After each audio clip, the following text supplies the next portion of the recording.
Okay, so this is where the problem arose. This is my master common ground, which I hadn't connected. And the reason that the lights are working without the ground on is because I've got so many other ones now connected and grounded that are picking up a ground through somewhere else. But so if I put that on and then I hit left turn, I have my front left-hand turn signal working. And same if I turn it on to right, and I've also got my horn, which doesn't sound like a dog. So now all I have to do is get the rear one connected. Well, let me turn these off. That's just a simple case of, as this rear one is grounded, here's my flasher right here. This is my flasher, they're only small ones. And it's already grounded against here. And I'm going to paint all these out with some satin black paint, these connectors and butts and stuff, and the red wire I'll just go around this with some black paint, because once it's on, it's on. So now all I have to do is run a wire from this rear left indicator to okay, here's my wiring diagram. The left turn signal is 2 and 3 connected. Okay, so 2 and 3 is grey and orange. So all I have to do is connect that to, let's find a front one, which I already sprayed these black in the garage, the wires. But as you can see, look, here's a common mistake. I wasn't thinking when I put these wires in, so I've got them all both on both sides of the handlebars. So they're all going to have to come apart. But anyway, you can see through the paint that this is the positive side for the left flasher, you see? So this comes up to here. So all I effectively have to do is run another cable from back here, along here, and then connect it up to here. Now all these connections are going to have to be redone, but let's just get it working first.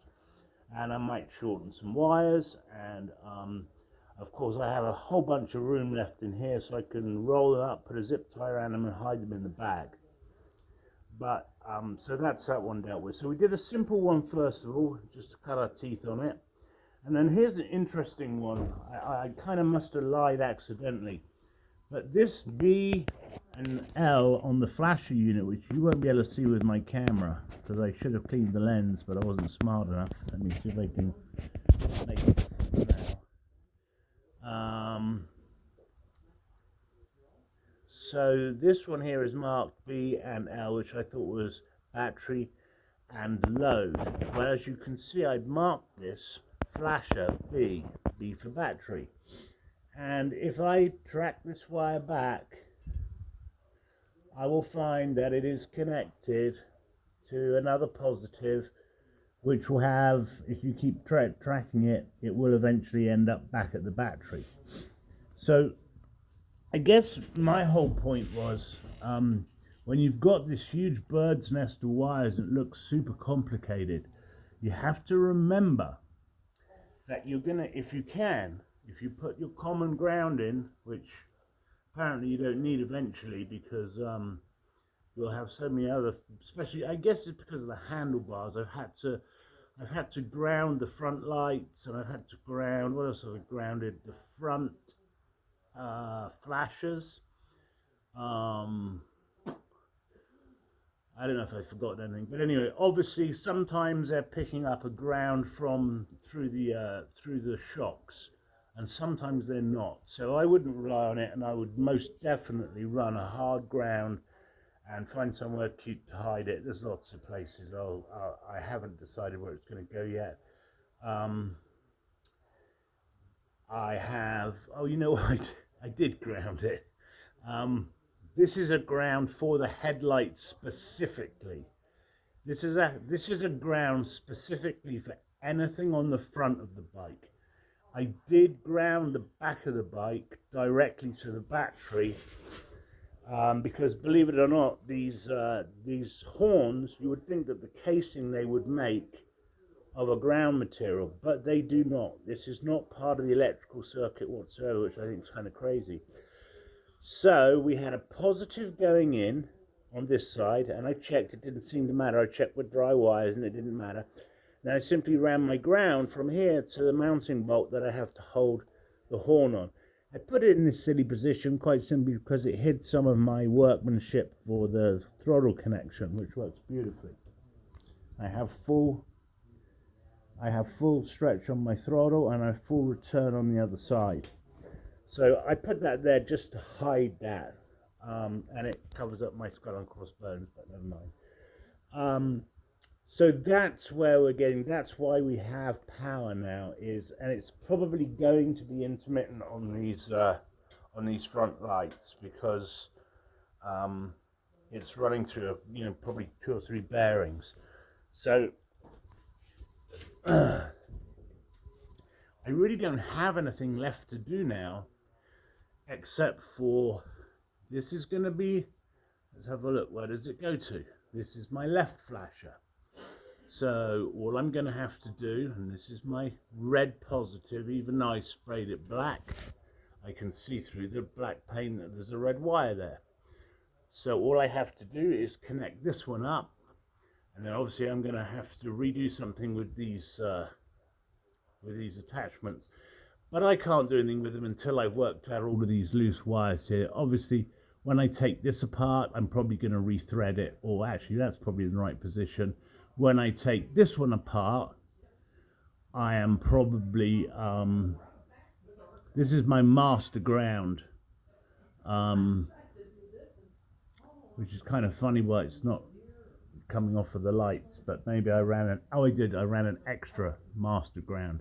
So that's why the lights are working. This is going to be my ground for, I've got lots of grounds, can't have too many grounds. So this is just a ground for my my flashers. So when I take this apart here, I'm obviously going to have to tidy up these wires, get them all going in the right direction, because I guess my only plan really is to hide the wires is going to be along my brake cables or my throttle cable. For instance, on this side, these will quite conveniently they'll all join up. Of course, now it's too late in the build to put some of that wonderful shrink wrap around them. That's what I should have used. But we'll make a good job of it anyway. And it is what it is. But anyway, my whole point about this, for everyone that had got to this bird's nest situation, was don't be frightened of it. Because if you ground everything, which you can see, I've got like multiple grounds. So I'm looking for my wiring diagram. So I have multiple grounds just to make sure that everything is grounded, and that way I only ever have live to worry about. So if we look at our wiring diagram, so for my turn signal to work, it's already grounded. So 2 and 3 connected, which would mean 2 and 3 being given power. So 3 is going to have to go, let's see, 2 and 3, and for right turn it's 1 and 2. So that tells me that 2 is probably, as they're both shared by left and right, that 2 is probably a live wire. So 2 in this case is a grey one. So I could check that out real quick. Yep. Grey right now ends up at my flash switch. And it is on the load side. I must have been mistaken or got confused. It's easily done. So grey for my left flasher ends up on here. Now then, for your right flasher, well, we've already got the 2 connected. So then you just got the, sorry, so now you've got 2 is your power for your left and for your right, because they're both the same, look. So, and that's the grey wire that we have here, and then this one goes to the battery. So through your flasher, this one goes to the battery, and this grey one ends up at your left turn signal right here, and your right turn signal right here. So somewhere in here, I have put the rights on, but anyway, somewhere in here I have it joined up, I can assure you, because otherwise both sides wouldn't work. That doesn't seem to make sense, does it? Let's look at... Yes, it does. It does make exactly sense. I do have left and right turn signals. So 2 is the positive, so I would only have the 1 grey connected. And this is why you've got to simplify it and not get confused like I just did then, because they're all grounded to the bike already, either with a ground from the rear end or a separate ground at the front, because of all of the bearings and the shock absorbers and everything else that would spoil your connection. So for your left turn signal, all you really have to do is get the switch is really just going to be operating. 3 is orange here, which we shunt through to